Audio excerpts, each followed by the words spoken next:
Whoa. I'm running short of words right now, but I cannot afford this because I have to speak. Thank you so much for all the love, for all the warmth. Thank you for accepting me. Thank you very much.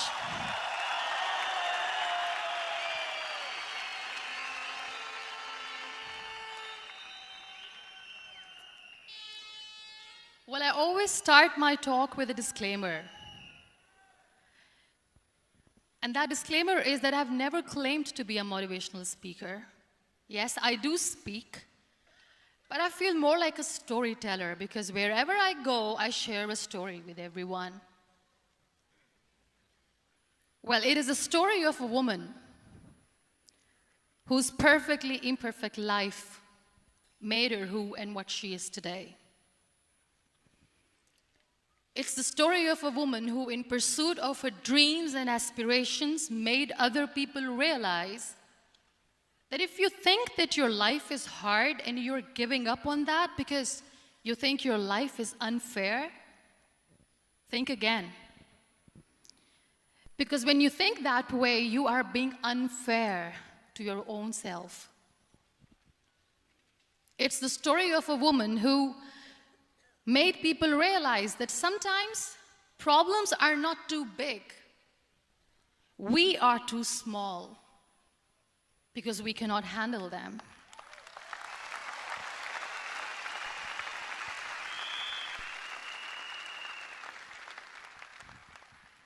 It is the story of a woman who with time realized that real happiness doesn't lie in success, money, fame. It lies within. Real happiness lies in gratitude. So I am here and I'm going to share the story of that woman. That is my story. The story of gratitude.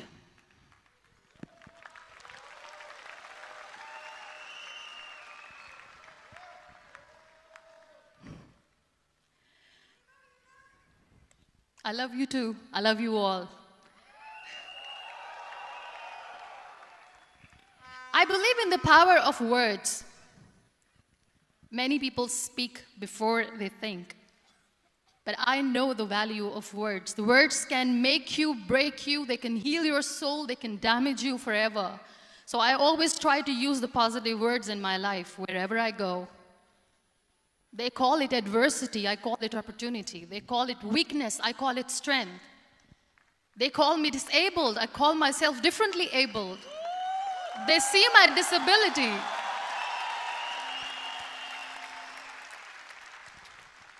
They see my disability, I see my ability.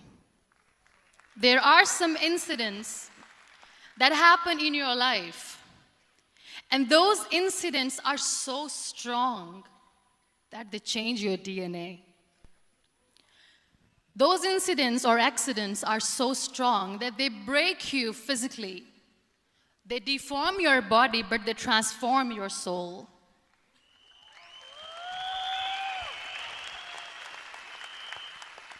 Those incidents break you, deform you, but they mold you into the best version of you. And the same thing happened to me. And I'm going to share what exactly happened to me. I was 18 years old when I got married.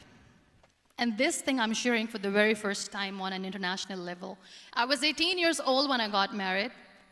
I belonged to a very conservative family, a Baloch family, where good daughters never say no to their parents.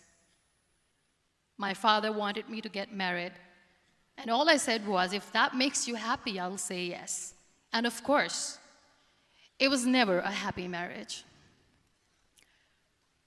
Just about after 2 years of getting married, about 9 years ago, I met a car accident. Somehow my husband fell asleep and the car fell in the ditch. He managed to jump out, saved himself. I'm happy for him. But I stayed inside the car, and I sustained a lot of injuries. The list is a bit long. Don't get scared. I'm perfectly fine now. Radius ulna of my right arm were fractured. The wrist was fractured. Shoulder bone and collarbone were fractured. My whole rib cage got fractured. And because of the rib cage injury, lungs and liver were badly injured. I couldn't breathe. I lost urinary bowel control. That's why I have to wear the bag wherever I go. But that injury that changed me and my life completely as a person and my perception towards living my life was the spine injury. 3 vertebrae of my backbone were completely crushed, and I got paralyzed for the rest of my life. So this accident took place in a far-flung area in the outskirts of a very small province, Balochistan, where there was no first aid, no hospital, no ambulance. I was in the middle of nowhere in that toppled car. Many people came to rescue. They gave me CPR. They dragged me out of the car. And while they were dragging me out, I got the complete transection of my spinal cord.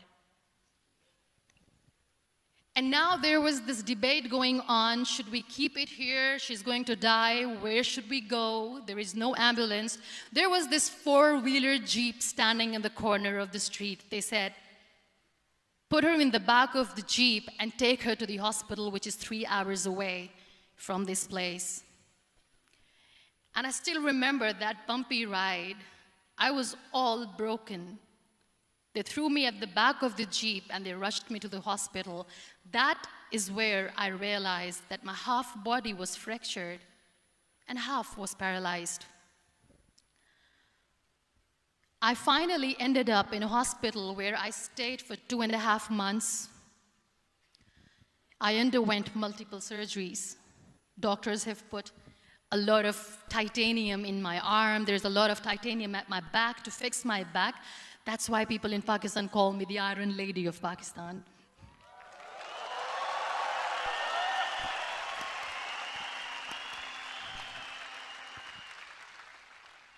Sometimes I wonder how easy it is for me to describe all this all over again. And somebody has rightly said that when you share your story and it doesn't make you cry, that means you have healed.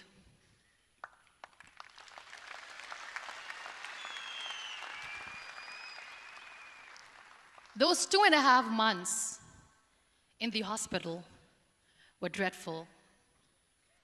I will not make up stories just to inspire you. I was at the verge of despair.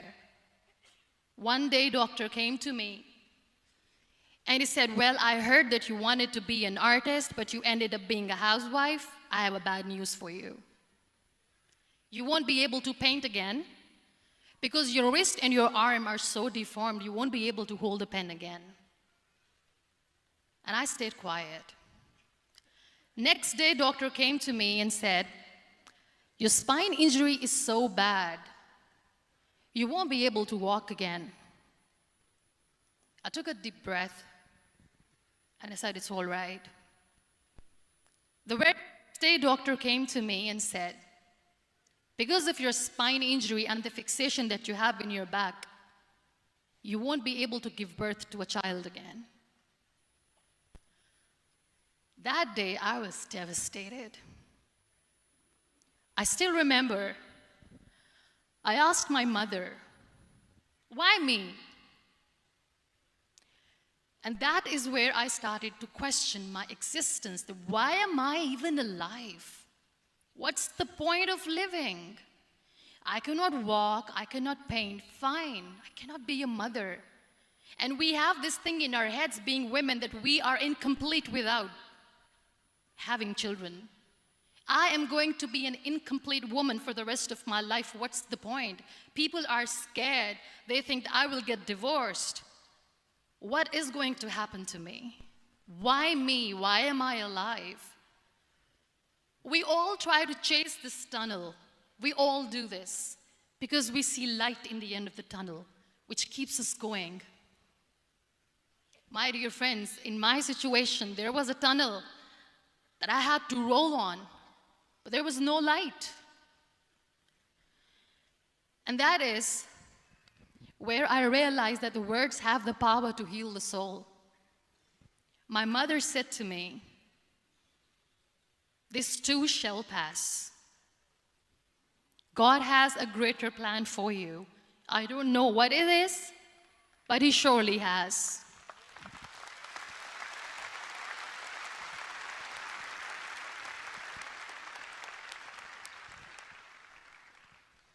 And in all that distress and grief, somehow or the other, those words were so magical that they kept me going.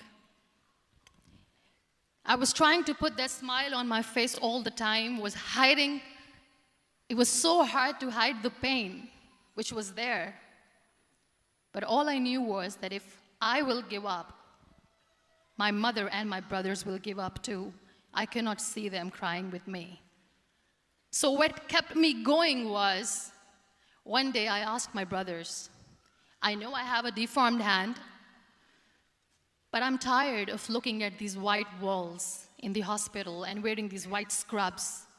I'm getting tired of this. I want to add more colors to my life. I want to do something. Bring me some colors. Bring me some small canvas. I want to paint." So the very first painting I made was on my deathbed, where I painted for the very first time. It was not just an art piece or just my passion. It was my therapy. What an amazing therapy it was. Without uttering a single word, I could paint my heart out. I could share my story. People used to come and say, "What lovely painting, so much color." Nobody could see the grief in it. Only I could. So that's how I spent 2.5 months in my hospital, crying, never complaining or whining, but painting. And then I was discharged, and I went back home. And I went back home, and I realized that I have developed a lot of pressure ulcers on my back and on my hip bone. I was unable to sit. There were a lot of infections in my body, a lot of allergies. So doctors wanted me to lie down on the bed straight for not 6 months, for not 1 year, for 2 years. I was bedridden, confined in that one room, looking outside the window, listening to the birds chirping, and thinking maybe there will be a time when we'll be going out with the family and enjoying the nature. That was the time where I realized how lucky people are, but they don't realize. That is the time where I realized that the day I'm going to sit, I'm going to share this pain with everyone to make them realize how blessed they are, and they don't even consider them lucky. There are always turning points in your life. There was a rebirth day that I celebrated. After 2 years and 2.5 months, when I was able to sit on a wheelchair, that was the day when I had the rebirth. I was a completely different person. I still remember the day I sat on the wheelchair for the first time, knowing that I'm never going to leave this, knowing that I won't be able to walk for the rest of my life. I saw myself in the mirror, and I talked to myself. And I still remember what I said. I cannot wait for a miracle to come and make me walk. I cannot sit in the corner of the room crying, cribbing, and begging for mercy because nobody has time. So I have to accept myself the way I am. The sooner, the better. So I applied the lip color for the first time.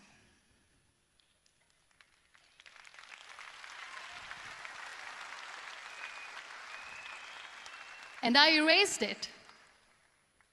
And I cried. And I said, what am I doing? A person on a wheelchair should not do this.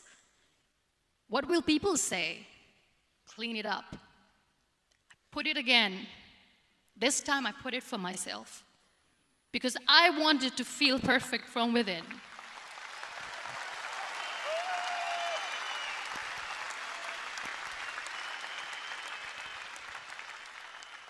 And that day I decided that I'm going to live life for myself. I am not going to be that perfect person for someone. I am just going to take this moment and I will make it perfect for myself. And you know how it all began? That day I decided that I'm going to fight my fears. We all have fears. Fear of unknown, fear of known, fear of losing people, fear of losing health, money. We want to excel in career, we want to become famous, we want to get money. We are scared all the time. So I wrote down one by one all those fears. And I decided that I'm going to overcome these fears one at a time. You know what was my biggest fear? Divorce. I couldn't stand this word. I was trying to cling onto this person who didn't want me anymore, but I said no. I have to make it work. But the day I decided that this is nothing but my fear, I liberated myself by setting him free. And I made myself emotionally so strong that the day I got the news that he's getting married, I sent him a text that I'm so happy for you and I wish you all the best. And he knows that I pray for him today.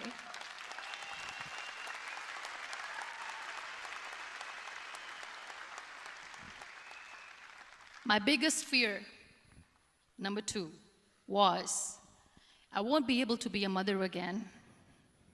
And that was quite devastating for me. But then I realized there are so many children in the world, all they want is acceptance.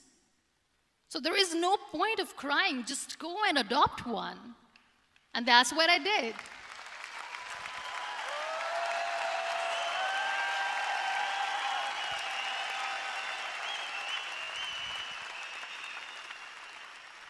I gave my name in different organizations, different orphanages. I didn't mention that I'm on a wheelchair, dying to have a child. So I just told them that this is Muniba Mazari and she wants to adopt a boy or girl, whatsoever, but I want to adopt a kid. And I waited patiently. 2 years later, I got this call from a very small city in Pakistan. I got a call and they said, "Are you Muniba Mazari? There is a baby boy and would you like to adopt?" And when I say yes, I could literally feel the labor pain. I said, yes, yes, I am going to adopt him. I am coming to take him home.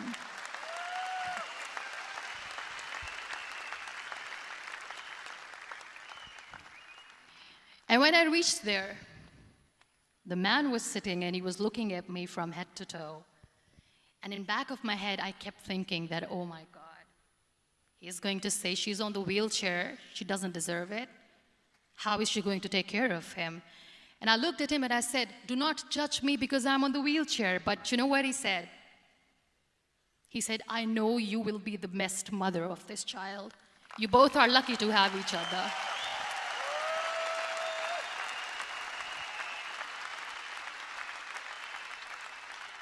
And that day, Niall was 2 days old, and today he's 6.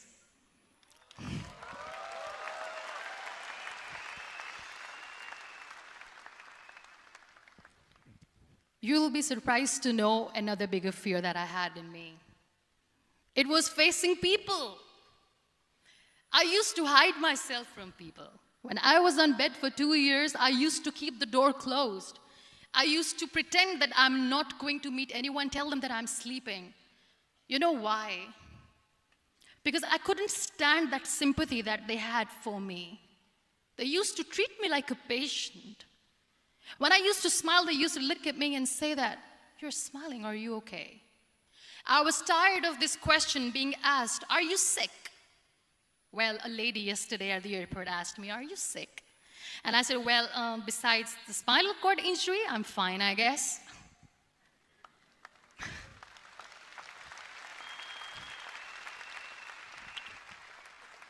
But those are really cute questions. They never used to feel cute when I was on the bed.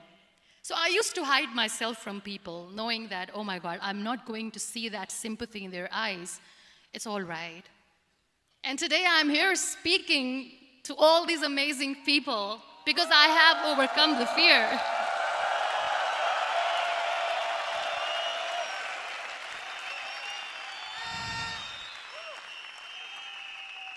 You know, when you end up being on the wheelchair, what's the most painful thing? That's another fear that people on the wheelchair, or the people who are differently abled, have in their hearts, but they never share. I'll share that with you. The lack of acceptance. People think that they will not be accepted by the people because we, in the world of perfect people, are imperfects. So I decided that instead of starting an NGO for disability awareness, which I know will not help anyone, I started to appear more in public. I started to paint. I always wanted to. I have done a lot of exhibitions. I'm Pakistan's first wheelchair-bound artist.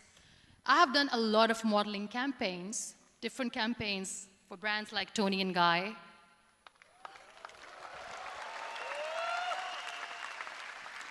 I have done some really funny, breaking the barriers kind of modeling. There was this one by the name Clown Town where I became a clown because I know that clowns have hearts too. And then I also decided that if I really want to make the difference, I am not going to let people use me for their polio campaigns where they will make you a victim and an emblem of misery and mercy and will say that, you know what, give polio drops to your children or they'll become like this girl. I decided that I'm going to join the national TV of Pakistan as an anchor person. And I've been doing a lot of shows for the last 3 years.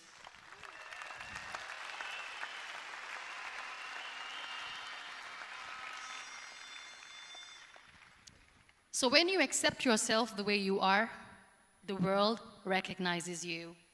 It all starts from within. Thank you. I became the National Goodwill Ambassador for UN Women Pakistan, and now I speak for the rights of women, children.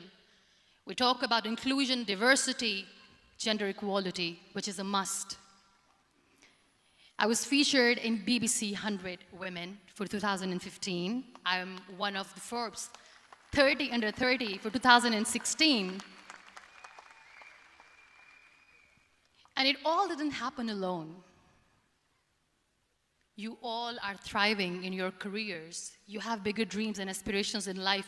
Always remember one thing. On the road to success, there is always we, not me. Do not think that you alone can achieve things. No. There is always another person who is standing behind you, maybe not coming on the forefront, but behind you, praying for you and supporting you. Never lose that person. Never.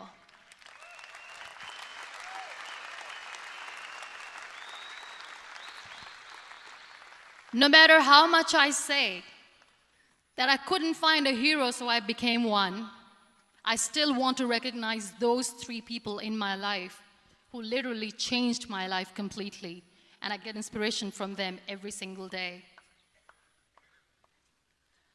Waleed Khan. Many people know about the terrorist attacks in Pakistan. We have lost many people. And I'm sharing this with a very heavy heart because we actually have lost a lot of people in this huge turmoil of terrorism. These people are barbarians. They do not see people. They're even worse than animals.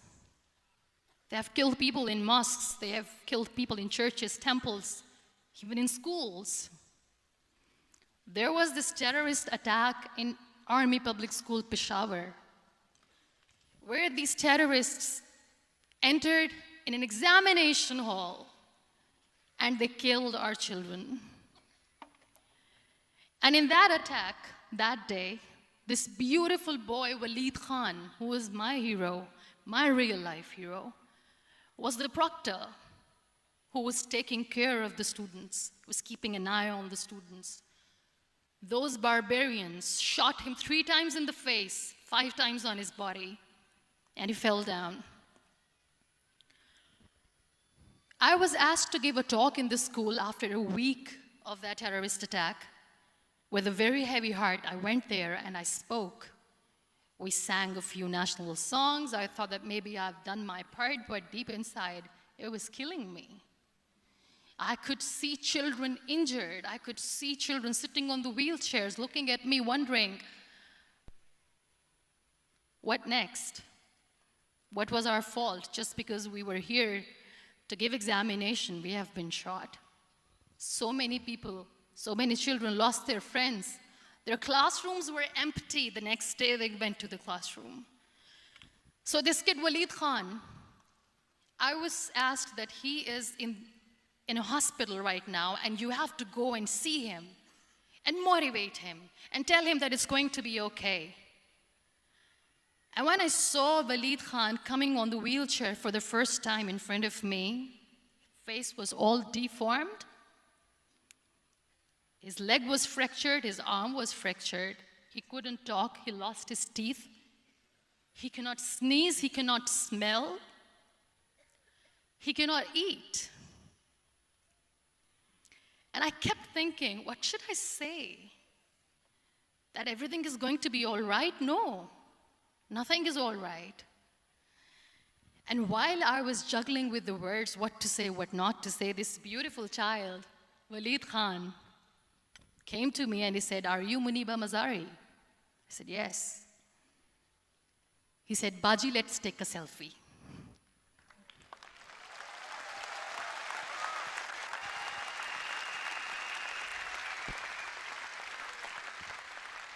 And with that beautiful, toothless smile of Walid Khan, we took that beautiful selfie that I still have with me.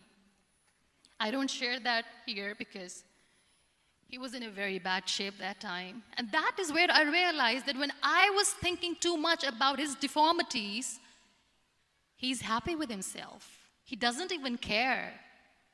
Because today he goes in the same school, and when somebody asks him that what happened to your face, why so many scars, you know what he says? "These scars are my medals and I wear them with pride."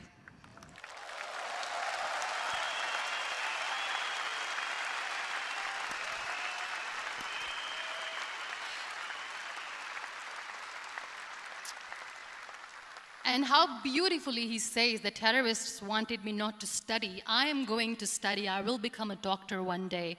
And this is my way of taking revenge from those terrorists.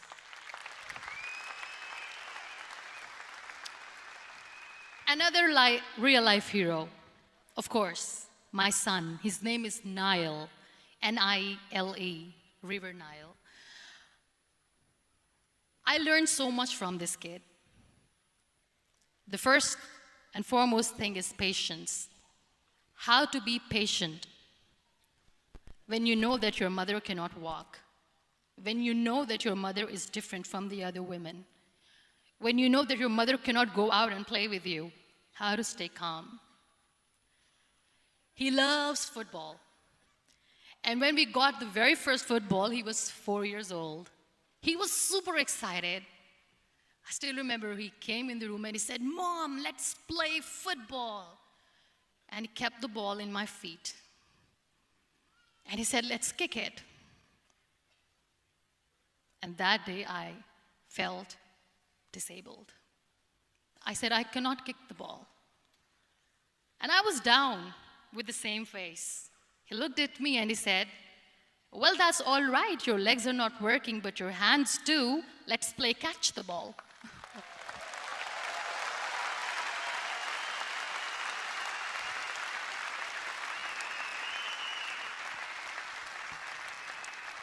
You know what? That day he made me realize that when you think your glass is half empty, come on, your glass is half full.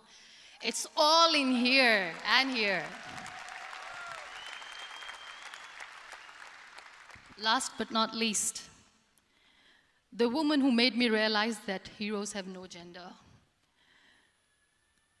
The woman who believed in me even when I was completely at the verge of despair, where everybody left, she was there. And every time I looked at her, without saying anything, she used to look at me and said, "This too shall pass. God has a bigger plan. And one day you will say that, oh my God, that is why God has chosen me." She never cried in front of me. She has always said that there will be haters, there will be naysayers, there will be disbelievers, and then there will be you proving them wrong. My mother.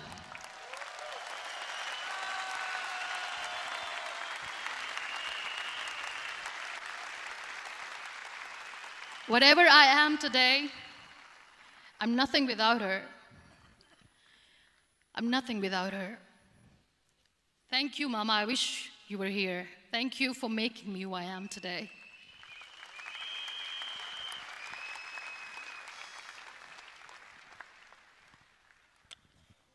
You know what? We human beings have a problem. Out of many problems, there is one more, and this is self-created one. We always expect ease from life. We have this amazing fantasy about life. This is how things should work. This is my plan. It should go as per my plan. If that doesn't happen, we give up. So my dear friends, let me tell you one thing. I never wanted to be on the wheelchair. Never thought of being on the wheelchair. I was always aspiring to do bigger things, but had no idea that for that I have to pay the price to be where I am today. It's a very heavy price. This life is a test and a trial, and tests are trials are never supposed to be easy. So when you're expecting ease from life, and life gives you lemons, then you make the lemonade, and then do not blame life for that. Because you were expecting ease from a trial. Trials make you a stronger, better person. Life is a trial, and with time you realize that.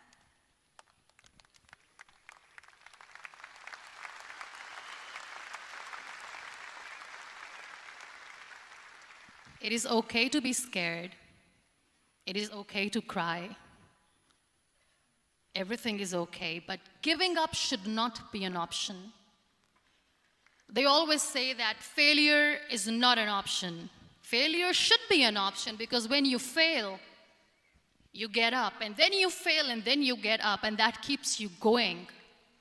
That's how humans are strong.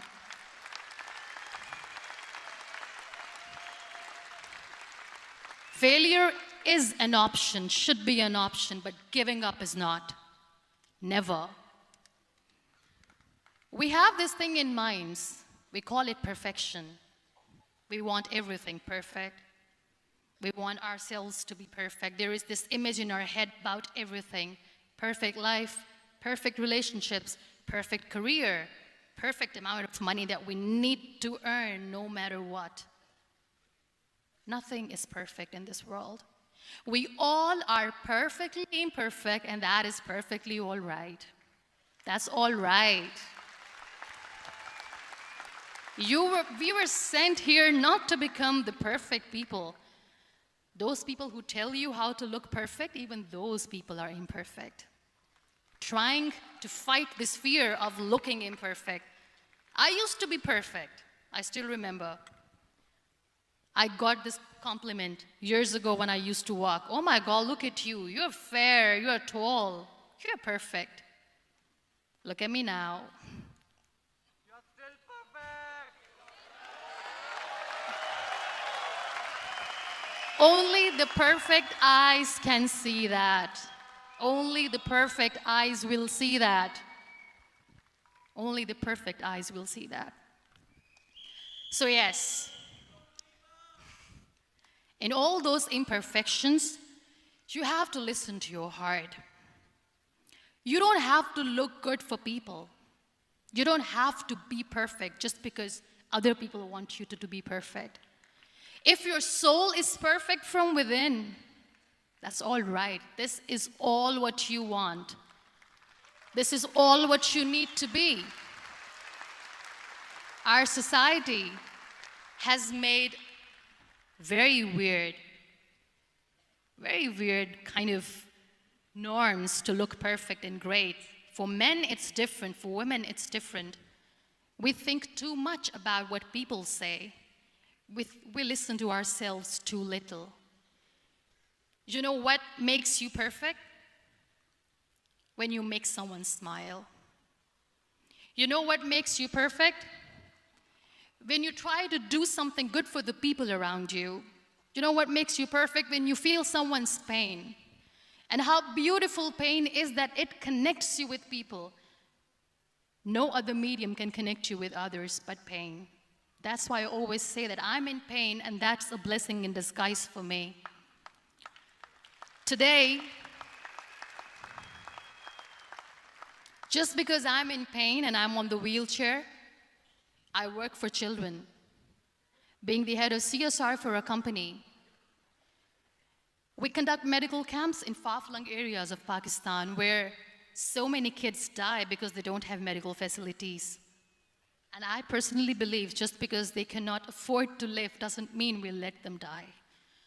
So we give them money, we give them medical treatment, we try to heal their wounds, physical and emotional. And I also work for the beautiful people, we call them third gender, the transgender community of Pakistan. You know what connects me with them? All my imperfections. When I go and I hug them, they never judge me.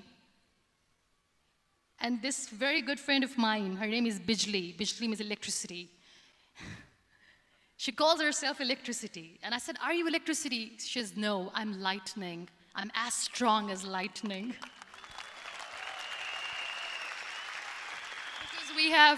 Because we have very bad power outage, so she doesn't want me to call her electricity. So she says, I am very strong. I'm thunder, I'm lightning. She came to me, and the first time I hugged her, she said, you are just like me. And I said, yes, I am like you. Because to people, we are so imperfect.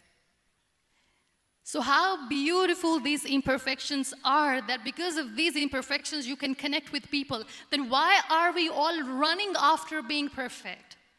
What's the point?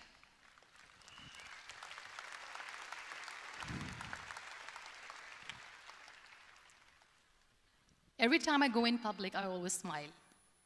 It's always a big toothy smile on my face, and people ask me, don't you get tired of smiling all the time? What's the secret? I always say one thing, that I have stopped worrying about the things that I have lost, the people that I have lost. Things and people who were meant to be with me are with me. And sometimes, somebody's absence makes you a better person. Cherish their absence. It's always a blessing in disguise. I always say that people are so lucky they don't even realize. You must be thinking, okay, you're lucky in what sense? Well, the breath that you just took was a blessing. Embrace it.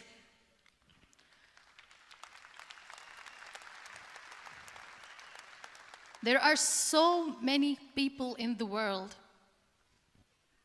who are dreaming to live a life that you are living right now. You have no idea. Embrace each and every breath that you are taking. Celebrate your life. Live it. Don't die before your death. We all die.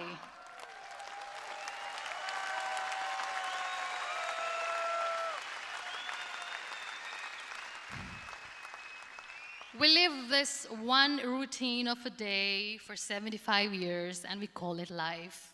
No, that's not life. If you're still thinking why you have been sent here, if you're still juggling with the concept of why you are here, you haven't lived yet. You work hard, you make money, You do it for yourself. That's not life. You go out, you seek for people who need your help, you make their lives better. You become that sponge which can absorb all the negativity, and you become that person who can emit beautiful, positive vibes. And when you realize that you have changed someone's life, and because of you, this person didn't give up, that is the day when you live. Always.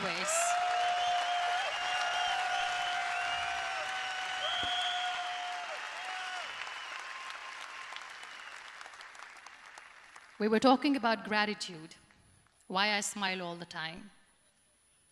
I cry all night when nobody sees me, because I'm a human and I have to keep the balance.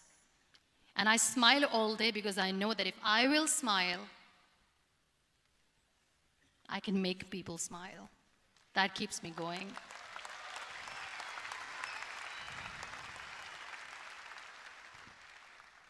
Be grateful for what you have.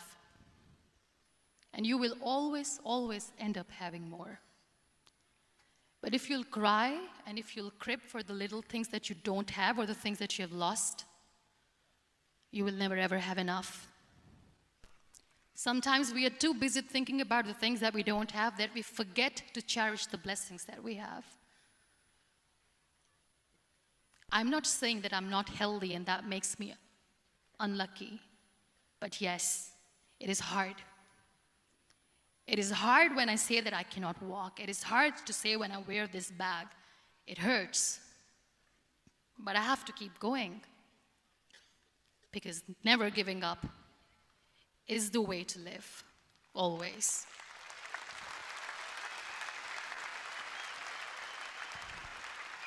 So I'll end my talk on a very short note. Live your life fully. Accept yourself the way you are. Be kind to yourself. Be kind to yourself. I'll repeat, be kind to yourself, and only then you can be kind to others. Love yourself and spread that love. Life will be hard. There will be turmoils. There will be trials, but that will only make you stronger. Never give up. The real happiness doesn't lie in money or success or fame. I have this all, I never wanted this. Real happiness lies in gratitude. So be grateful, be alive, and live every moment. Thank you so much, everyone. Thank you.